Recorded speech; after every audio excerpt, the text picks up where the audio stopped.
오늘은 주님께서 십자가에 고난 당하기 위해서 예루살렘 입성하심을 기념하는 종려 주일입니다. 겸손히 나귀 새끼를 타시고 예루살렘 길에 오르셨던 주님을 우리들이 찬송으로 맞이하는 장면이 마태복음 21장 8절과 9절에 기록이 되어 있습니다. 무리의 대다수는 그들의 겉옷을 길에 펴고 다른 이들은 나뭇가지를 베어 길에 펴고 앞에서 가고 뒤에서 따르는 무리가 소리 높여 이르되 호산나 다윗의 자손이여 찬송하리로다. 주의 이름으로 오시는 이여 가장 높은 곳에서 호산나 하더라. 아멘. 종려 주일이 중요한 것은 오늘부터 고난 주간이 시작되기 때문입니다. 오늘은 십자가의 순환을 앞에 두시고 겟세마네 동산에 엎드려 기도하셨던 예수님을 이 말씀 가운데 만나기 원합니다. 마태와 마가의 기록에 의하면 주님은 겟세마네 동산에서 기도한 것으로 되어 있고요, 누가는 감람산에 올라가 기도하시는 예수님을 전해주고 있습니다. 차이를 설명드리면 감람산이 큰 지명이고 겟세마네는 작은 지명으로 감람산에 있는 작은 동산이 겟세마네입니다. 감람산에는 올리브 나무가 많았기 때문에 겟세마네는 기름을 짜다, 이런 뜻을 가지고 있습니다. 복음서 기자들 감람산을 예수님의 기도 처소로 소개를 하고 있습니다. 누가복음 21장 37절 보시면 예수께서 낮에는 성전에서 가르치시고 밤에는 나가 감람원이라는 산에서 올라가 기도 가운데 안식의 시간을 가지셨습니다. 가르치다가 성전 경비 대장들과 함께 예수님을 잡으러 올 때 쉽게 찾아올 수 있었던 이유는 예수님의 기도 처소가 어디인지를 잘 알고 있었기 때문입니다. 마태복음과 요한복음에는 예수님께서 십자가의 죽음을 앞에 두시고 제자들과 함께 감람산에 올라간 것으로 되어 있습니다. 마태복음 26장 36절 보시면 예수께서 제자들과 함께 겟세마네라 하는 곳에 이르렀습니다. 그 다음 말씀 요한복음 18장 1절도 보시면 제자들과 함께 그곳에 동산에 있는 곳으로 들어가시는 예수님을 보여주고 있습니다. 자, 그런데 누가복음에는 함께라는 단어를 사용하지 아니하고 주님께서 앞서 가시고 그 뒤를 제자들이 따라가는 모습으로 기록하고 있습니다. 39절입니다. 예수께서 나가사 습관을 따라 감람산에 가셨을 때 제자들이 주님의 뒤를 따라갔습니다. 본문을 자세히 살펴보면 예수님과 제자들 사이에 거리감이 있는 것을 느낄 수가 있습니다. 마가와 마태는 예수님께서 세 명의 제자들과 조금 떨어진 곳에서 기도하시는 장면으로 기록하고 있습니다. 마가복음 14장 35절 보시면 조금 나아가사 땅에 엎드려 기도하셨던 주님의 모습입니다. 하지만 누가는 거리를 좀 더 멀리 잡아서 돌 던질 만큼 가서 무릎 꿇고 기도하시는 예수님의 모습을 41절에서 전하고 있습니다. 그들을 떠나 돌 던질 만큼 가서 주님은 무릎을 꿇고 기도하셨습니다. 또한 누가는 이 45절을 보시면 제자들에게 주님께서 가셨을 때 잠든 것을 보셨다고 실망스러운 제자들의 모습을 누가가 45절에서 강조를 하고 있습니다. 자, 누가는 왜 함께라는 단어를 사용하지 않은 것일까? 누가는 왜 예수님과 제자들 사이에 거리감이 느껴지도록 이렇게 본문을 기록한 것일까? 이유가 있습니다. 누가는 우리가 따라야 할 기도의 롤 모델이신 예수님을 보여주고 싶었던 것입니다. 동시에 누가는 우리가 따라서는 안 될 기도의 실패자 제자들을 보여주고 싶었던 것입니다. 예수님은 십자가 순환을 앞에 두시고 평소 기도의 습관대로 감람산에 올라가 기도하셨습니다. 예수님께서 땀이 땅에 떨어지는 핏방울 같이 되도록 기도했을 때 하나님 하늘의 천사를 보내 힘을 더하셨습니다. 우리 43절 44절은 함께 읽겠습니다. 시작. 천사가 하늘로부터 예수께 나타나 힘을 더하더라. 예수께서 힘쓰고 애써 더욱 간절히 기도하시니 땀이 땅에 떨어지는 핏방울 같이 되더라. 아멘. 기도 가운데 힘을 얻으신 예수님, 이제는 때가 왔다 말씀하시면서 십자가 죽음을 통하여 하나님의 뜻을 이루고자 앞서가시는 장면이 오늘 마태복음 26장 45, 46절에 기록이 되어 있습니다. 이에 제자들에게 오사 이르시되 이제는 자고 쉬라. 보라 때가 가까이 왔으니 인자가 죄인의 손에 팔리느니라. 일어나라 함께 가자. 보라 나를 파는 자가 가까이 왔느니라. 하지만 기도에 실패한 제자들, 잡혀가시는 예수님과 거리를 두고 구경꾼처럼 숨어버렸습니다. 십자가를 지시고 골고다 언덕에 오르시는 주님을 누구도 도와주는 제자들이 없었습니다. 주님과 함께 어디라도 따라가겠다고 큰소리였던 베드로, 주님을 역시 3번이나 모른다고 부인하는 잘못을 저질렀습니다. 우리에게 기도의 본을 보여주신 예수님께서 말씀하십니다. 오늘 설교 제목인데요, 우리 46절을 함께 읽겠습니다. 시작. 이르시되 어찌하여 자느냐, 시험에 들지 않게 일어나 기도하라 하시니라. 아멘. 내일부터 고난주간 특별 새벽기도가 시작됩니다. 주님께서 시험에 들지 않게 일어나 기도하라 말씀하셨습니다. 십자가의 죽음을 감당하고자 예루살렘 길에 올라가 정말 그 모든 고통을 감당해 주신 그 주님을 염두 꼭 생각하시고, 그리스도의 고난에 동참하는 마음으로 고난주간 특세에 참여하는 성도님들에게 시험을 이길 수 있는 하늘의 힘이 더해지기를 주님의 이름으로 축원합니다. 첫째 메시지 함께 읽겠습니다. 시작. 시험을 이기기 위해서는 습관화된 기도 생활이 필요합니다. 40절 보시면 예수님께서 제자들에게 기도의 중요성을 강조하기 위해 이 말씀을 전하십니다. 유혹에 빠지지 않게 기도하라. 유혹에 빠지지 않게 기도하라. 마태복음에서는 시험에 들지 않게 깨어 기도하라로 되어 있습니다. 마태복음 26장 41절 보시면 시험에 들지 않게 깨어 기도하라. 이 시험이라는 단어를 찾아봤습니다. 헬라어로 인간의 죄성에 기인한 유혹, 이런 뜻이었습니다. 사람은 누구나 죄 짓는 본성을 가지고 있잖아요. 사탄은 죄 짓는 본성을 자극해 유혹하여 시험 들게 만든다는 것을 예수님이 잘 알고 있었어요. 유혹과 시험이 문제가 아니라 시험에 빠지고 유혹에 넘어지는 것이 문제입니다. 시험에 들지 않게, 들다, 이 단어는요 어떤 상태로 들어가다는 의미인데, 시험에 든다는 말은 유혹에 빠져서 죄의 영향권 아래로 들어간다는 의미입니다. 주님은 제자들에게 말씀하셨습니다. 유혹에 빠지지 않게 기도하라.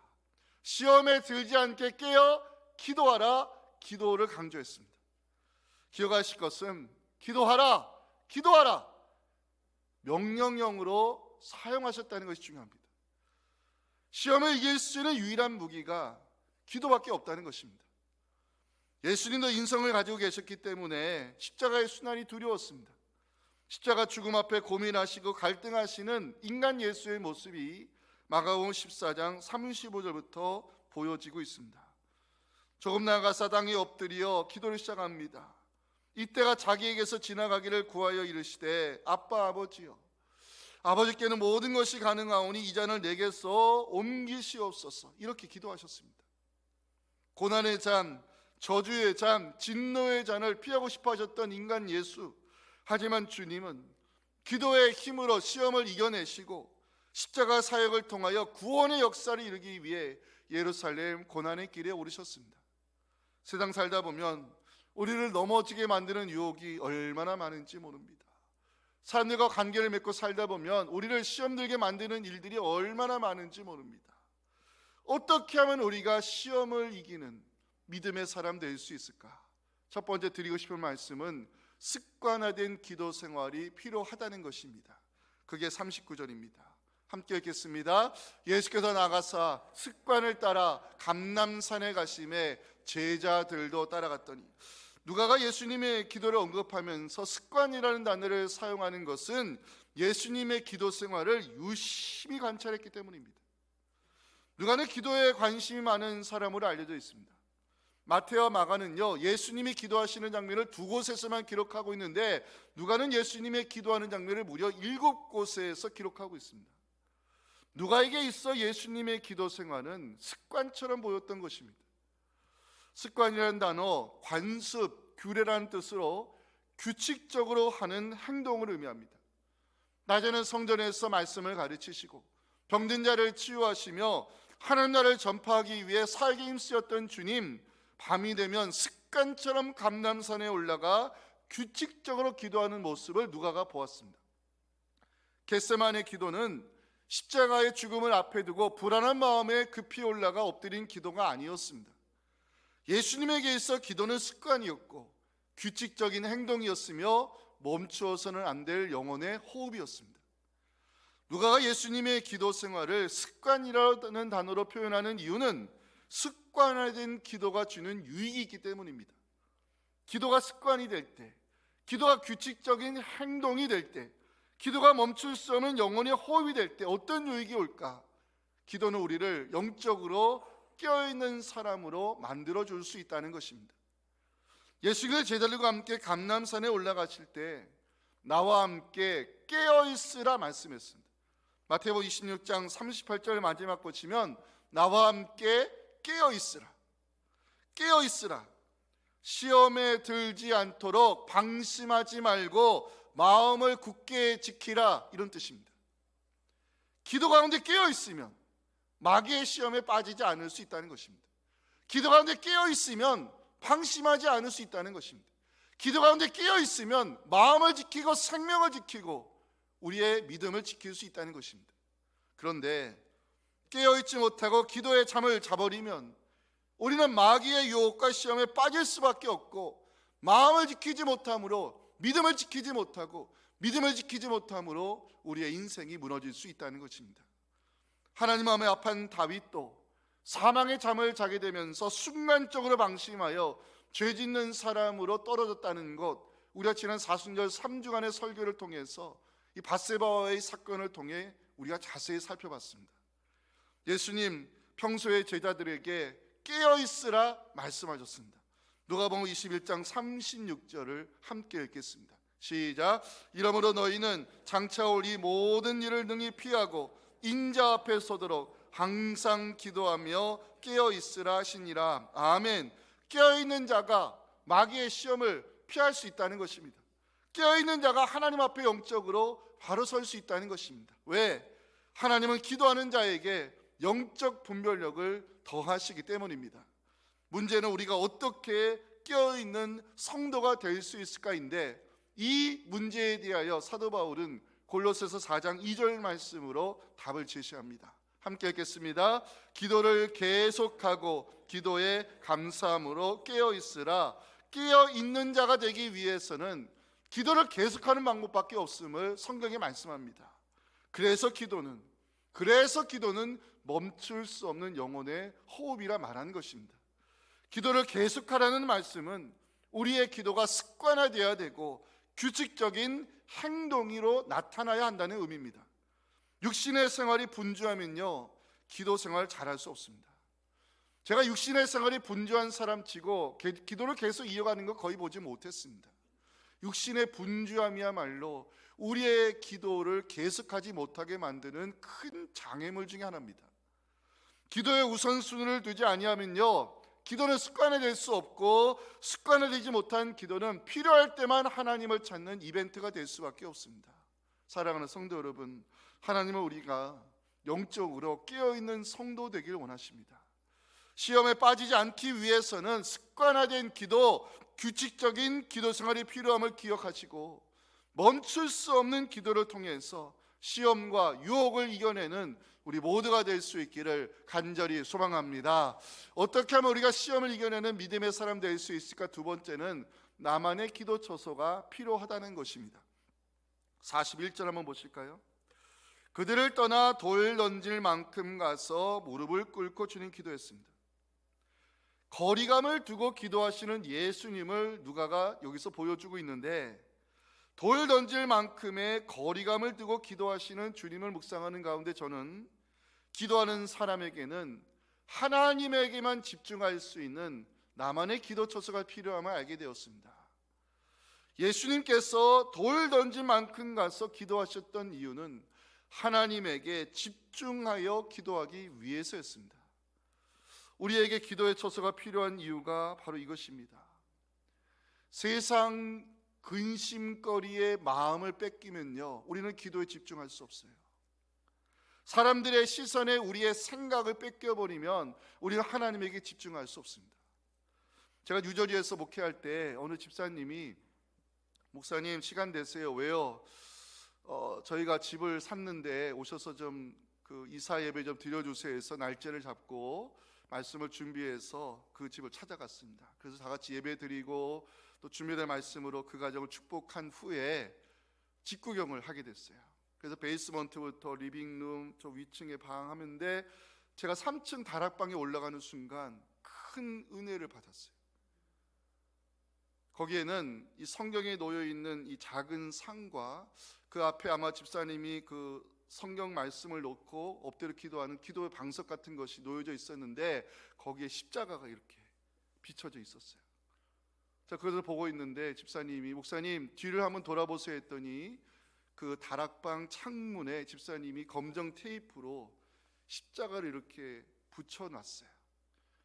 그래서 사연을 물어봤더니 자기가 이 집을 사고 나서 집을 살려고 구경을 시작을 했는데 다락방에 올라갔더니 창문이 보이더래요. 그 창문에서 햇살이 비춰지는 곳에 내가 여기다 성경과 기도 방석을 놓으면 이게 나만의 기도 골방이 되겠구나 그 생각을 하게 되면서 그 창문에 십자가 모양의 테이프를 붙이게 되었다는 이야기를 듣게 되었습니다.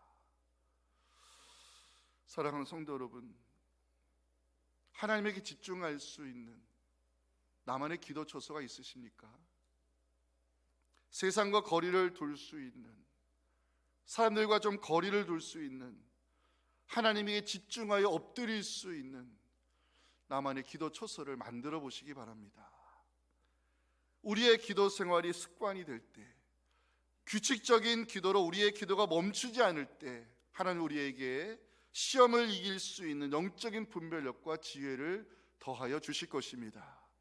하나님에게 집중하기 위해서 기도의 처소를 마련한 여러분들에게 세상을 이길 수 있는 능력 더하여 주심을 믿으시면서 기도의 힘으로, 기도의 능력으로 이 영적인 전쟁에서 승리하는 우리 모두가 될 수 있기를 주님의 이름으로 축복합니다. 마지막 메시지 함께 읽겠습니다. 시작. 하나님은 기도하는 사람에게 힘을 주시고 고난을 감당할 수 있는 능력을 더하여 주십니다. 자, 이제 우리가 주목해 볼 말씀이 있어요. 43절인데 함께 읽겠습니다. 시작. 천사가 하늘로부터 예수께 나타나 힘을 더하더라. 누가는 하늘의 천사가 나타나 기도하는 예수님에게 힘을 더했다는 기록을 유일하게 성경에 남겨놓은 복음서 기자입니다.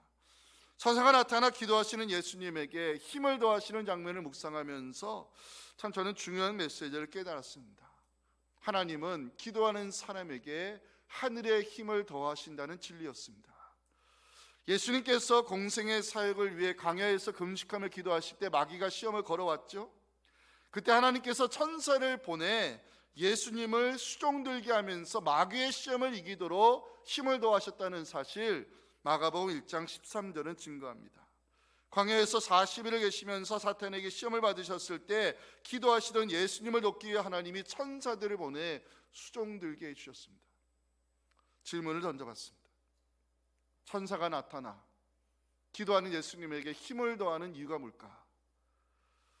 기도는 영적 전쟁이기 때문입니다.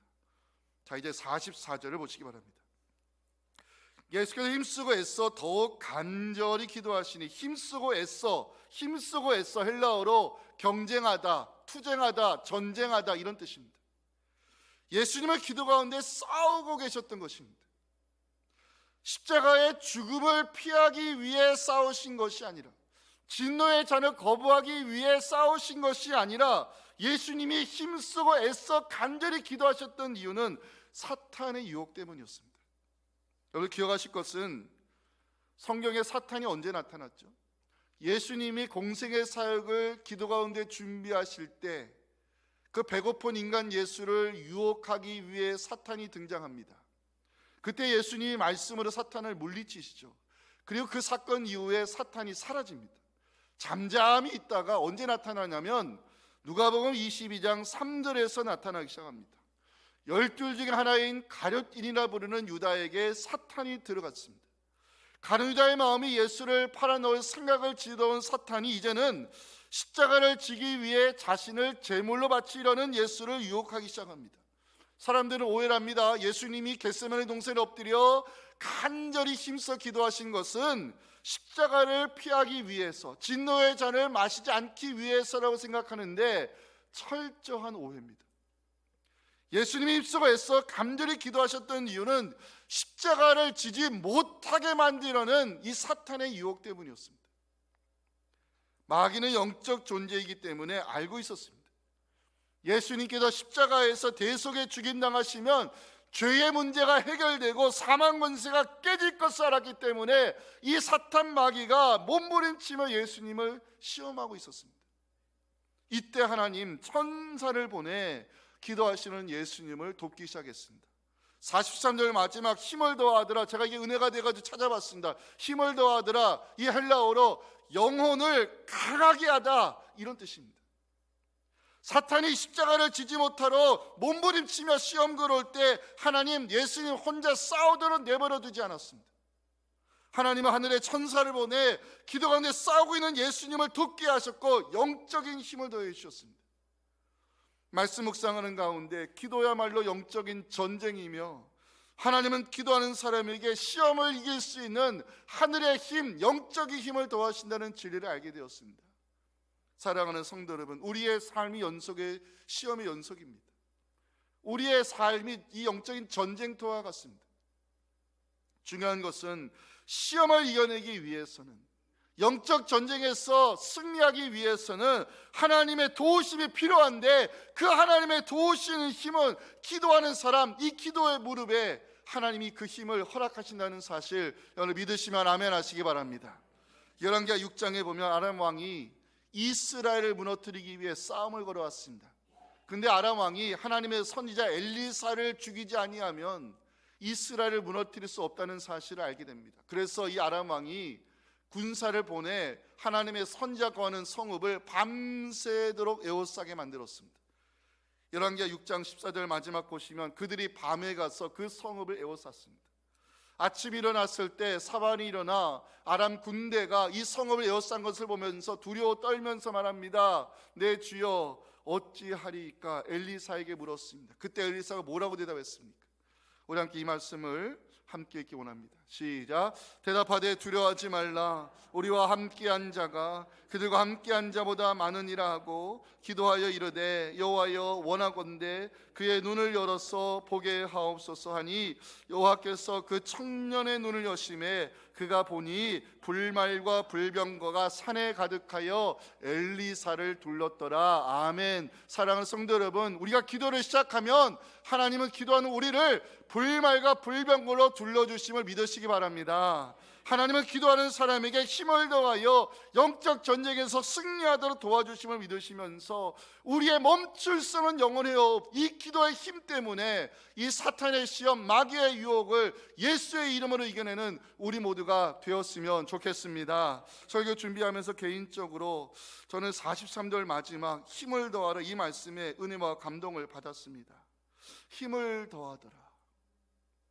여기서 말씀하는 힘이 무엇일까를 정말 곰곰이 생각해 봤습니다. 힘을 더하더라. 여러분, 겟세마네 기도 사건 이후에 어떤 일이 일어났죠? 가룟 유다가 데리고 온 성전 경비대들에게 예수님이 잡혀갔습니다. 살인 공경에 끌려가 신문을 받았고 빌라도 법정에 고발당하셨습니다. 유대인들의 소동이 일어날까 두려웠던 빌라도는 죄 없는 예수님에게 십자가형을 선고했고 로마 군인들의 그 잔인한 채찍질이 시작이 됐습니다. 겟세마네 기도 이후에 예수님은요 도수장으로 끌려가는 양처럼 순환당했고 십자가에 달려 버림당하셨습니다. 변한 것은 하나도 없었습니다. 그런데 왜 성경은 예수님에게 힘을 더하라는 말씀을 기록하는 것일까? 기도한다고 해서 십자가가 없어진 것은 아니었습니다. 기도한다고 해서 이 진노의 잔이 없어진 것은 아니었습니다. 중요한 것은 하나님은 기도하셨던 그 예수님에게 힘을 더하셔서 십자가를 질 수 있는 능력을 더하셨다는 것이 중요한 것입니다. 때로 우리는 이렇게 기도하죠. 하나님, 이 십자가가 내게 너무 무겁습니다. 이 십자가를 치워주시면, 이 십자가에서 나를 건져주시면, 그렇게 우리는 기도하고 십자가가 사라지기를, 고난의 잔이 사라지기를 우리는 그렇게 기도합니다. 잘못된 기도입니다. 예수님은 십자가를 거부하기 위해 기도한 것이 아니었습니다. 예수님은 진노의 잔을 마시지 않기 위해 기도한 것이 아니었습니다. 겟세마네 기도 사건 이후에 예수님은 도수장에 끌려가는 양처럼 매맞았고 조롱당했으며 십자가에 철저히 버림받으셨지만 십자가에서는 내려오지 않으셨습니다. 그 십자가의 고통을 온몸으로 끝까지 감당했습니다. 그 십자가의 죽음으로 우리의 구원을 이루셨습니다. 힘을 더하라는 말씀은 십자가를 치워주시고 고난의 잔을 제거하신다는 것이 아니라 그 십자가를 감당할 수 있는 능력을 더해 주신다는 말씀입니다. 주님께서 우리에게 말씀합니다.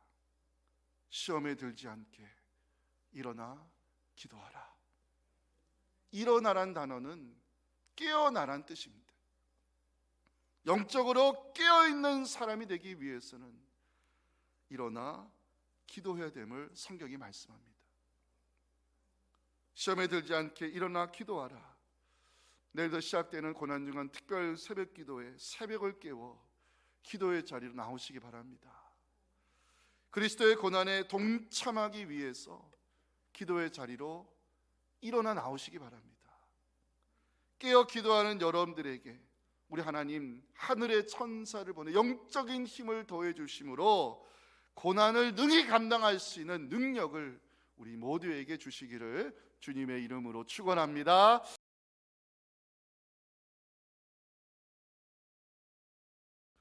지금은 우리에게 기도의 본을 보여주신 우리 구주 예수님의 은혜와 깨어 기도하는 자들에게 하늘의 힘을 더해 주시는 하나님 아버지의 크신 사랑과 성령의 역사가 오늘 주시는 이 귀한 말씀 앞에 나의 기도 생활을 점검하며 특별히 내일부터 시작되는 고난중간 특별 새벽 기도에 새벽을 깨워 주의 성전에 올라와 그리스도의 고난에 참여하는 마음으로 기도의 자리를 힘써 지키기 원하는 우리 사랑하는 모든 우리 성도들의 이 마음의 결단과 또 내일부터 시작되는 고난중간 특세 위에 지금부터 영원토록 함께 하시기를 간절히 축원하옵나이다. 아멘.